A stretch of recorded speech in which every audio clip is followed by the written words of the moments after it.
Kali ini aku akan membagikan cerita tentang pengalaman yang kualami beberapa minggu yang lalu, tepatnya di daerah Kecamatan Batu Jajar.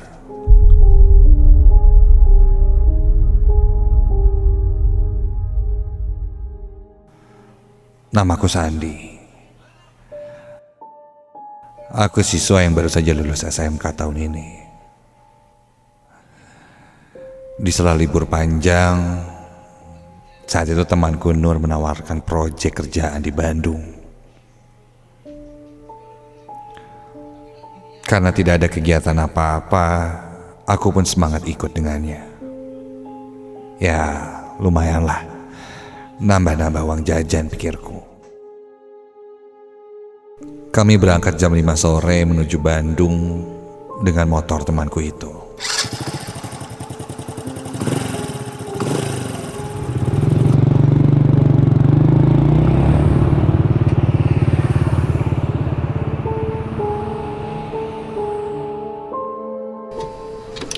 Pekerjaan berjalan lancar. Singkat cerita, kami selesai pekerjaan dan menuju pulang ke rumah, Batu Jajar.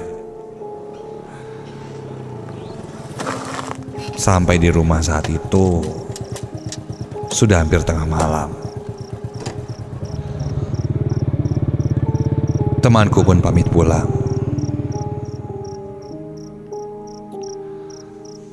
Ketika aku akan masuk ke rumah,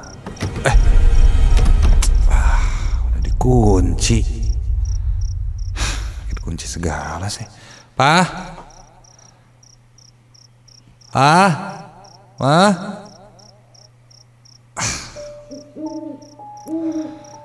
Percuma. Sudah hampir jam 12 malam, pasti mereka sudah tertidur dan susah dibangunkan.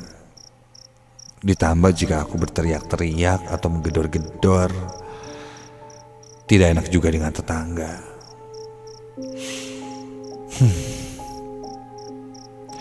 Terlintaslah di pikiranku untuk menginap saja di kosan barunya paman. Ya, kosan pamanku itu tidak jauh dari rumah. Aku pun berjalan kaki menuju kosan itu.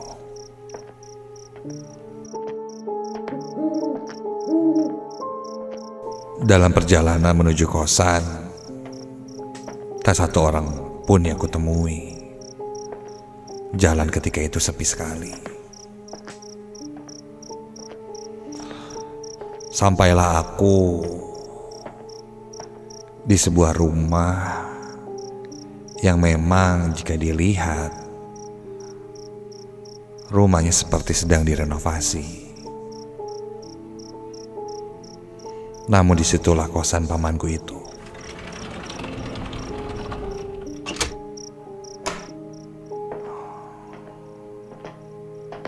Masuk ke dalam, ada sebuah halaman di tengah rumah itu yang dikelilingi kamar-kamar kosan. Salah satunya adalah kamar kosan pamanku itu. Sesampainya di kosan, depan kamarnya, aku mengetuk-ketuk pintu kamar paman. Tapi tidak ada jawaban dari paman. Kemudian aku coba telepon pamanku.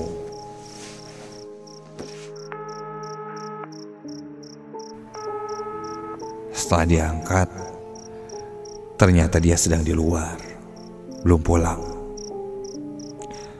Lantas ketika itu ku bilang mau menginap di kosan paman karena rumah sudah dikunci. Pamanku memperbolehkanku menginap dan memberitahu bahwa kuncinya ada di bawah pot depan pintu kamar. Namun sebelum dia menutup teleponnya, dia berpesan padaku Kalau nanti mendengar suara-suara dari luar kamar, jangan pernah keluar kamar. Begitu kata pamanku dengan nada yang agak tegas dan serius. Aku pun mengiyakan. Meski aku berpikir, mungkin paman hanya menakut-nakutiku. Jika dilihat-lihat, kos-kosan ini cukup luas. Namun beberapa kamarnya masih ada yang kosong. Bahkan belum jadi, seperti masih direnovasi. 100% belum selesai. Ada pasir, bata yang menumpuk di sekitar kosan. Dan mungkin salah satu yang sudah selesai adalah kosan pamanku. Karena tidak ada kamar kosan yang menyala selain kamar paman. Dan sangat sepi.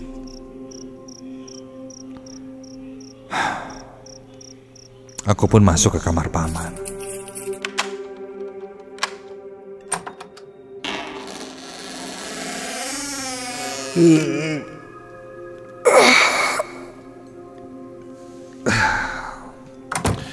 Ku tutup kembali pintu dan langsung merebahkan diriku di karpet kamar. Mengambil pijakan kepala seperti bantal, memejamkan mata dan berharap agar cepat tidur. Aku cukup lelah malam itu.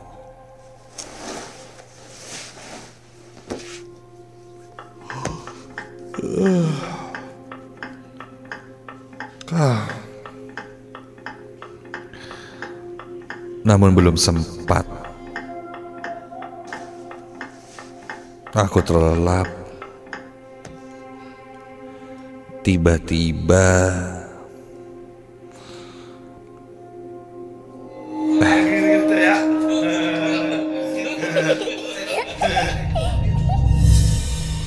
aku mendengar ada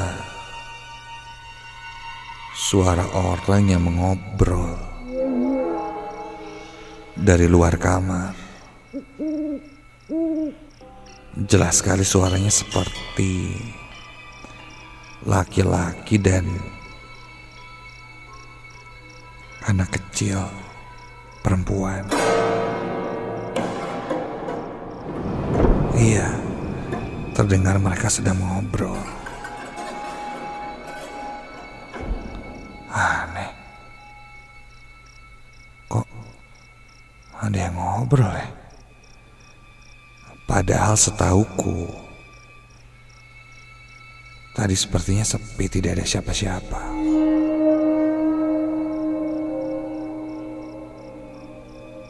Mungkin tetangga dari belakang rumah. Tidak.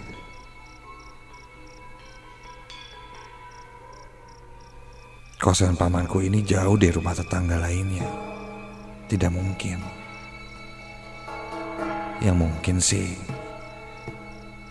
memang ada orang di kosan ini.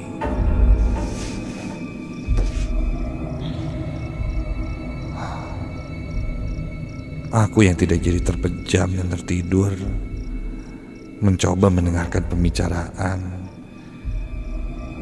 laki-laki dan anak kecil perempuan itu.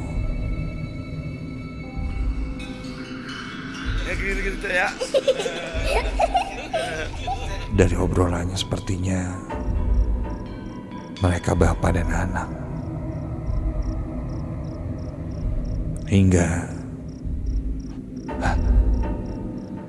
ku dengar anak kecil itu menangis.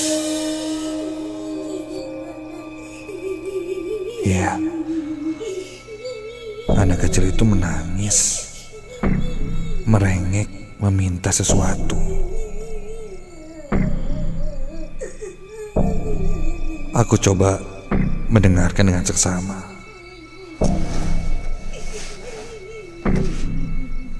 Terdengar meskipun samar, anak kecil itu meminta daging angsa.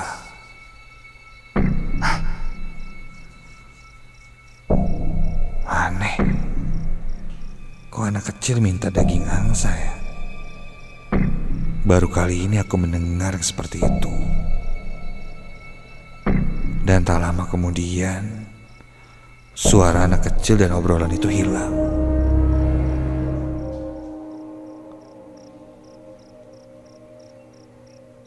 Tidak terdengar lagi. Tapi ada suara lain. Seperti suara langkah kaki, namun agak aneh.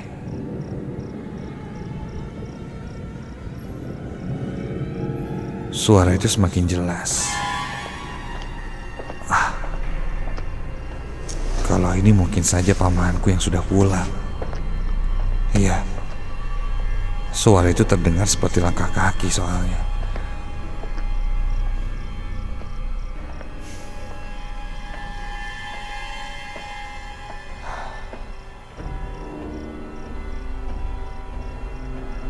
Hingga suara langkah kakinya pun berhenti tepat di depan kamar ini. Lalu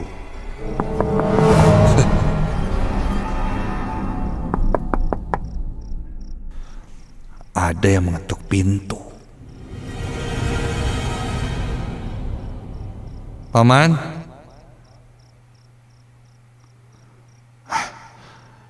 Aku pun segera menuju pintu depan dan membuka pintunya.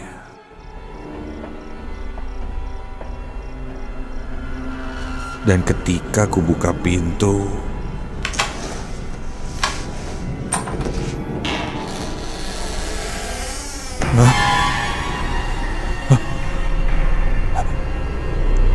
tidak ada siapa-siapa.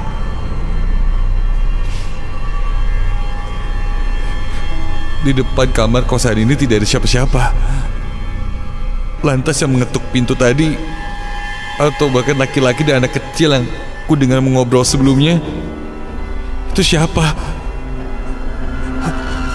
Seketika bulu kuduku merinding berdiri. Dari ujung kaki sampai ujung kepala. Aku cepat-cepat kembali ke dalam dan menutup pintu. Aku ambil handphoneku dan coba menghubungi teman-temanku via grup di WhatsApp agar mereka menginap menemaniku di sini. Sampai aku mengirimkan voice note pada mereka. Guys, gue lagi di kosan paman gue sendirian dan ini ngalamin kejadian aneh, bro. Pokoknya buruan kalian ke kosan di sini. Nginep sinilah buruan ya. Ntar gue share lognya. Oke? Ya, please. Tanpa pikir panjang, teman-temanku pun langsung merespon dan berkata akan segera menuju kosan pamanku ini.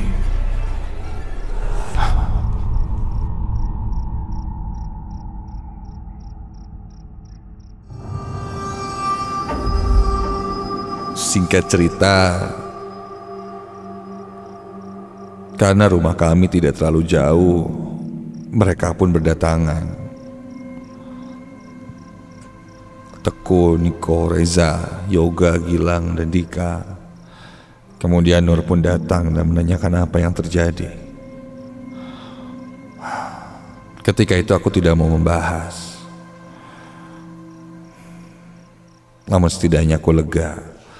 Ada yang menemaniku di situ.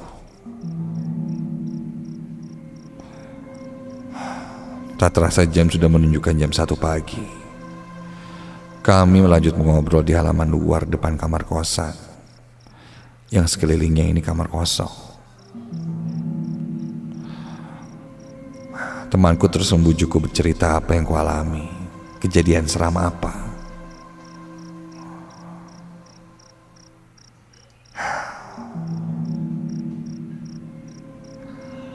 Aku pun akhirnya menceritakan apa yang kualami. Dan ketika itu suasana pun jadi cukup serius dan menegangkan, entah kenapa. Teguh pun berkata, mungkin itu hal yang wajar, karena di belakang kos-kosan ini adalah tempat pemakaman umum.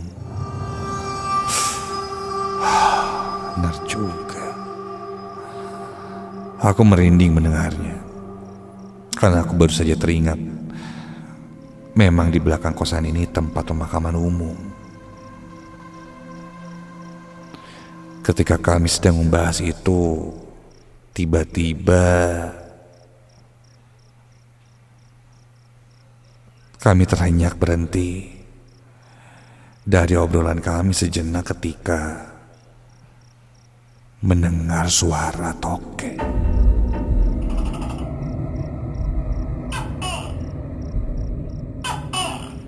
Suaranya agak sedikit aneh.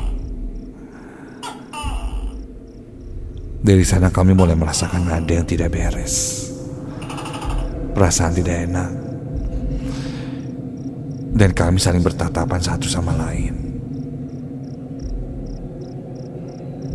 Kemudian tak lama dari itu,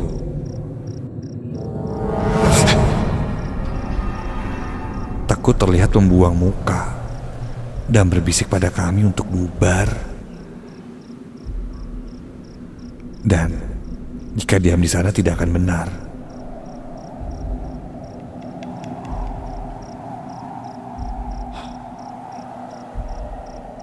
Kenapa Teguh buang muka? Refleks aku melihat ke arah belakang Teguh.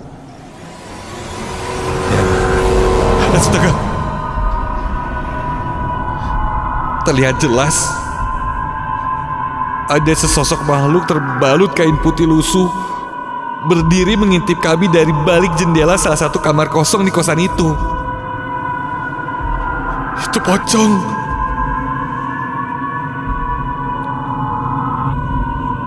Dan ketika itu kami melihat semua, wajahnya membelalak seperti seakan-akan marah pada kami. Wajahnya terlihat kering dan hitam seperti terbakar.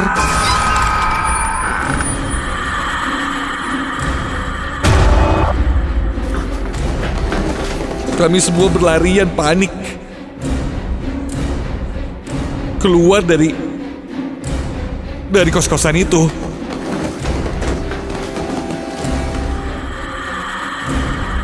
Ketika kami berlarian, semerbak tercium bau busuk anyir yang sangat menyengat, seakan terus mengikuti kami.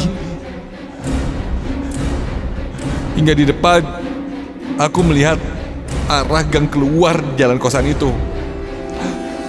Ku coba yakinkan lagi menengok ke belakang.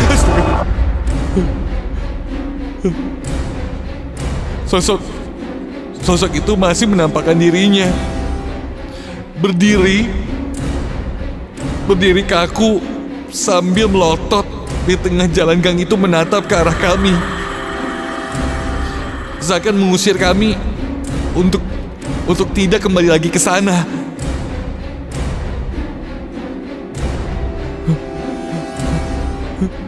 Dan entah aku mendengar suara atau hanya di alam bawah sadar dan batinku,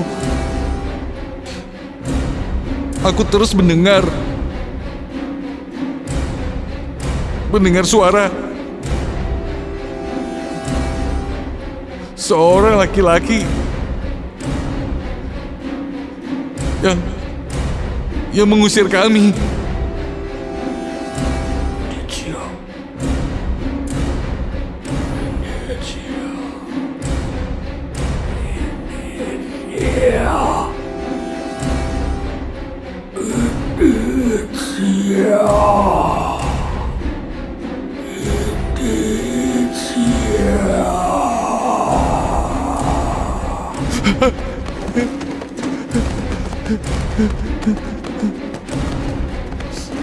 Aku terus berlari sampai akhirnya kami pun bisa keluar dari jalan kosan itu. Tanpa banyak bicara, kami pun memutuskan untuk pulang ke rumah masing-masing. Dan aku menginap di rumah salah satu temanku sampai pagi.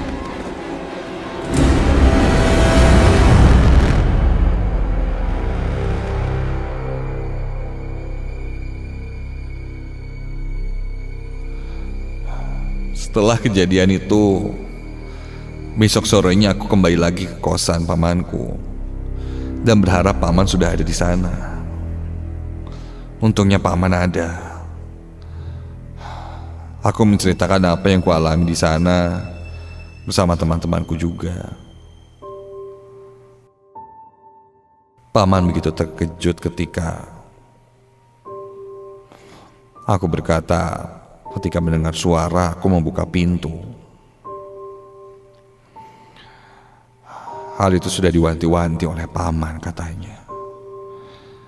Ditambah aku mendengar suara anak kecil dan laki-laki yang ada di depan rumah.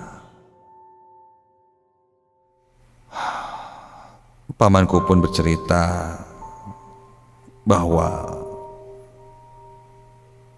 dulu beberapa bulan yang lalu, keluarga pemilik kosan, ayah, ibu, dan anaknya meninggal dunia, membuat kosan ini tak lanjut pembangunannya. Dan kamar pun beberapa dibiarkan kosong. Hanya kamar pamanku saja yang kebetulan saat itu sudah disewa. Lanjut pamanku bilang, kejadian meninggalnya keluarga pemilik kosan itu agak kurang jelas. Entah itu karena kecelakaan atau entah apa itu. Yang jelas sampai sekarang masih jadi pertanyaan besar. Seketika itu aku terdiam dan merinding. Jadi yang mengobrol semalam, laki-laki dan anak kecil itu, apa mungkin sosok mendiang keluarga pemilik kosan ini yang datang untuk mengecek kos-kosannya? Dan sosok makhluk terbalut kain putih lusuh yang mengusir kami.